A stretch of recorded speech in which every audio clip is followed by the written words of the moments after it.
SC ST sub plan నిధులు, ఆ నిధుల్ని ఏ విధంగా గవర్నమెంట్ యూజ్ చేస్తుంది, ఆ నిధులు ఏ విధంగా ఉండాలి, వారికి ఏ విధంగా చేరాలి, ఆ సంక్షేమ పథకాలు ఆ ఫలాల్ని ఏ విధంగా వాళ్ళు పొందాలనే విషయం మీద వారి యొక్క అభిప్రాయం తెలుసుకుందాం. ముందుగా వైఎస్ఆర్సీపీ ప్రభుత్వం అలాగే జనసేన అధ్యక్షులు శ్రీ పవన్ కళ్యాణ్ గారు ఎస్సీ ఎస్టీ సబ్ ప్లాన్ గురించి ఏం చెప్పారో చూద్దాం.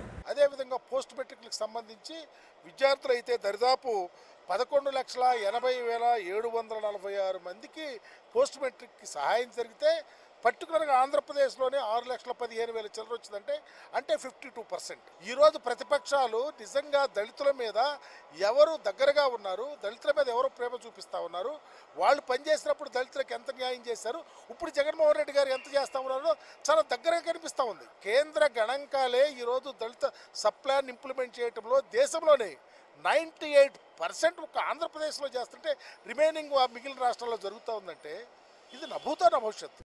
ఒక సమతుల్యత లేదంటే ఆర్థిక పరిపుష్టి తేగలిగే అణగారిన ఎస్సీ ఎస్టీ ఈ సబ్ ప్లాన్ సంపూర్ణంగా మోసపూరితనంగా కాకుండా, మాటకారితనంతో మాయలు చేయడం కాకుండా దేనికైతే ఇంటెంట్ చేయబడి ఉందో, ఎవరికైతే వెళ్ళాల్సింది ఉందో అది ఖచ్చితంగా నేను మీకు నెరవేరుస్తాం. అలాగే మీకు పాల్ గారు చెప్పినట్టుగా ముఖ్యమంత్రి అయితే మీరు ఖచ్చితంగా నన్ను నిలదీసే, ఒక చేయలేని పక్షంలో నిలదీసే హక్కు ఉంది. అలాగే 70 సంవత్సరాల తాలూకు ఇన్స్టిట్యూషనలైజ్ అయిపోయింది, వ్యవస్థీకృతం అయిపోయింది. ఎస్సీ ఎస్టీ సబ్ ప్లాన్ని గత 79లోనే ఎప్పుడో మనకి ఇనిషియేట్ చేసింది, ఇది వ్యవస్థీకృతం అయిపోయింది. ఫండ్స్ డైవర్షన్ అనేది గత 10 ఏళ్లలో జరుగుతుంది, ఎంతో కొంత జరుగుతూ ఉంది. దీన్ని ఒక టర్మ్లో కరెక్ట్ చేయగలం, ఎంత కరెక్ట్ చేయగలం నాకు నిజంగా పరిపాలన అనుభవం ఇంకా నేను లేదు కాబట్టి, ఇంకా పరిపాలనలో లేను కాబట్టి నేను ఖచ్చితమైన మాట ఇవ్వలేకపోతాను. కానీ ఏ లోపాలు ఉన్నాయి అనేది నేను మీకు I will be like a white paper, మీకు చాలా పారదర్శకంగా అయితే నేను మీకు నిలబడతాను. ఎందుకు ఇది నేను చేయగలను, ఇది నేను చేయలేకపోతున్నాను. అలాగే ఇందాక చూస్తుంటే 21% ఎస్సీ ఎస్టీలు కలుపుకొని దాదాపు 22% ఉంది. ఇంత శాతం జనాభా ఉండి కూడా ఇంకా మనకి ఎక్కడ ఉన్నామంటే, ఏ స్థాయిలో ఉన్నామంటే ఇంకా మాకు మన నిధులు ఇవ్వండి అని చేయి చాచే స్థాయిలో నిజంగా చాలా బాధాకరం. దీనికి ప్రతిసారి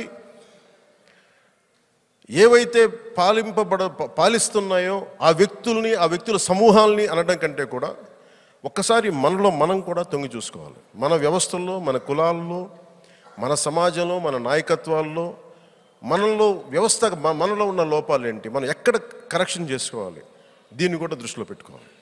ఎస్సీ ఎస్టీ సబ్ ప్లాన్ నిధులు, ఈ యొక్క సబ్ ప్లాన్ నిధులు ఈ యొక్క యాక్ట్ పెట్టింది ఆల్మోస్ట్ ఒక డికేడ్ అయిపోయింది. ఒక డికేడ్ తర్వాత కూడా ఏం సాధించాం? ఎస్సీ ఎస్టీ నాయకులు అందరికి కూడా మనవి చేస్తున్నాను,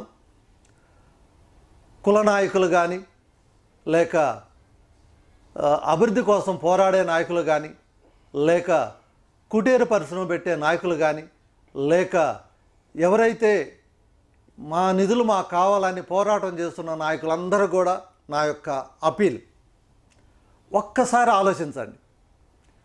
ఎందుకు మీకు సప్లాన్ అనేది తీసుకొచ్చింది గవర్నమెంట్? సప్లాన్ నిధులు తీసుకొచ్చిన తర్వాత బడ్జెట్లో కూడా సప్లాన్ అనేది అలాట్మెంట్ జరిగిన తర్వాత ఆ నిధులు ఎందుకు మీకు ఖర్చు పెట్టలేదు? ఖర్చు పెట్టకపోయినా కూడా మీరెందుకు ఓటేస్తున్నారు? ఒక్కసారి ఆలోచించాల్సిన అవసరం ఉంది. పోరాటాలు చేస్తున్నారు, ఓట్లేస్తున్నారు, చేయకపోయినా కూడా ఓట్లేస్తున్నారు. సో అందుకని ప్రతి ఒక్క నాయకుడికి, కుల నాయకులకి, ఎన్ని కులాలు అయితే ఉన్నాయో ఎస్సీల్లో కానీ ఎస్టీల్లో కానీ, మీ అభివృద్ధి కావాలంటే సప్లాన్ నిధులు కంపల్సరీగా ఖర్చు పెట్టాల్సిందే. అది ఇండస్ట్రీ పెడతారా, కుటీర పరిశ్రమలు చేస్తారా, వెహికల్స్ నడుపుతారా, మీ ఇష్టం. కట్టకపోతే అప్పుడు అడగాలి గవర్నమెంట్. మీరు కడుతూ ఉన్నారు, 100% రీపేమెంట్ 100%గా ఉన్నప్పుడు మీకెందుకు సప్లాన్ నిధులు మీకు ఇవ్వటం లేదు? సప్లాన్ నిధులు కంపల్సరీగా ఎన్ని వేల కోట్లు అయితే సప్లాన్ నిధులు మీకు ఇస్తామని మాట ఇచ్చారో ఆ మాట ప్రకారం గవర్నమెంట్ ఇవ్వకుండా పోతుంది కాబట్టి ఓట్లు వేయకండి. మేమేం చెప్తున్నామంటే 100% సప్లాన్ నిధులు బడ్జెట్లో ఎంత అయితే అలాట్ చేశారో అలాట్ చేసిన అమౌంట్ మొత్తాన్ని కూడా ఎస్సీ ఎస్టీల అభివృద్ధికే మేము ఖర్చు పెడతాము. ఎస్సీ ఎస్టీల అభివృద్ధి ఏ విధంగా అవుద్దంటే ఎవరి కోరిక వాళ్ళకు ఉంటుంది. నేను ఈ విధంగా ఆస్తి సంపాదించాలి, ఒక క్యాబ్ తీసుకుని క్యాబ్లో నడపాలి, లేకపోతే చిన్న మెకానిక్ కావాలి, లేకపోతే చిన్న సోప్ ఫ్యాక్టరీ పెట్టాలి, లేకపోతే నేను వ్యవసాయ పనిముట్లు వ్యాపారం చేయాలి. రకరకాల వ్యాపారాలు చేసుకోవచ్చు.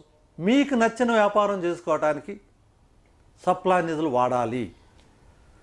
సో మేమైతే 100% సప్లాన్ నిధులు ఎస్సీ ఎస్టీలకే వాడాలనేసి మేము పోరాటం చేస్తాం.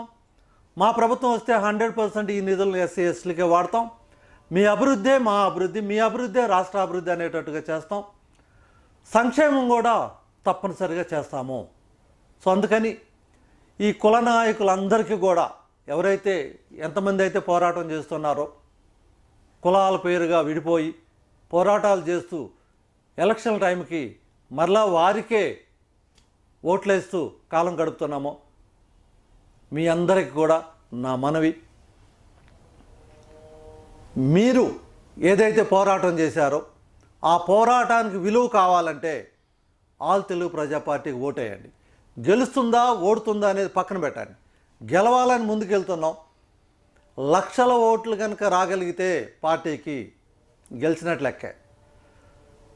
లక్షల ఓట్లు ఎప్పుడైతే వస్తాయో అప్పుడు తప్పనిసరిగా ఈ యొక్క సప్లాన్ మీద పోరాటం చేసినప్పుడు ఏ గవర్నమెంట్ అయినా సరే వినాల్సిందే. కాబట్టి so appeal all the leaders, SC ST leaders, కుల లీడర్స్ అందరికి కూడా ఒక్కసారి నమ్మండి. మీ బలం ఏంటో నిరూపించుకోండి. మీ బలం నిరూపించుకోగలిగితే తప్పనిసరిగా ఏ ప్రభుత్వం అయినా సరే దిగి రావాల్సిందే. సో అందువల్ల మిమ్మల్ని అందరూ కూడా రిక్వెస్ట్ చేస్తున్నాను. Thank you.